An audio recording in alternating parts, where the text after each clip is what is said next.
what's the metaphor? Well, you were born golden inside. You were connected to all truth, all wisdom, knew everything the Buddha knew, everything the Christ knew. Like I said, your default is happy, your default is joy, your default is curiosity. But then around 6 or 7 years old, we go to school, little boys do this, little girls do, so white kids do this, so black kids do this, how to dress, this is how to fit in, and on and on and on. And we develop this casing around us because what happens in the schools is we're rewarded for complying. Okay, thank you, George. I really, really appreciate that. Thanks for the gifts.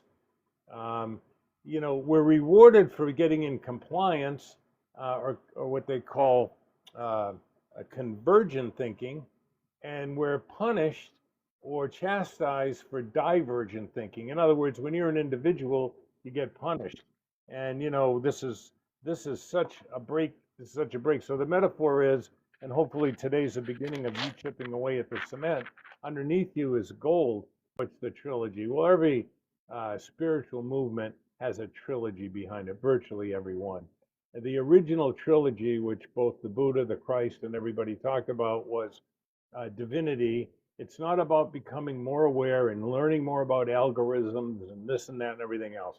It's about awakening to your divinity. That is the shattering of the cement we talked about on the Cement Buddha, finding that heart's desire, what really drives you inside, that's good for you, doesn't take anybody else's good, and it's derived through service.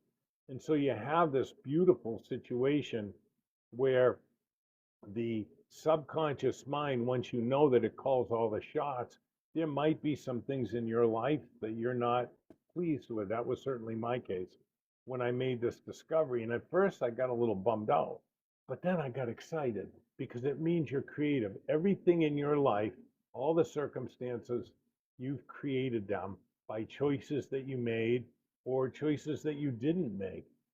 We are the choices that we make. Emerson said, which is the same thing as the Christ, according to your faith be it unto you. So the trilogy is awaken. Once you awaken to your divinity, then you pick a purpose, not a goal. Goals are bullshit, okay? They're all temporary, and sooner or later, they're going to end up in a junkyard or, being rebuilt or remodeled or melted into something else. Nothing wrong with it, but they're not going to give you fulfillment. So awaken to your divinity, number one.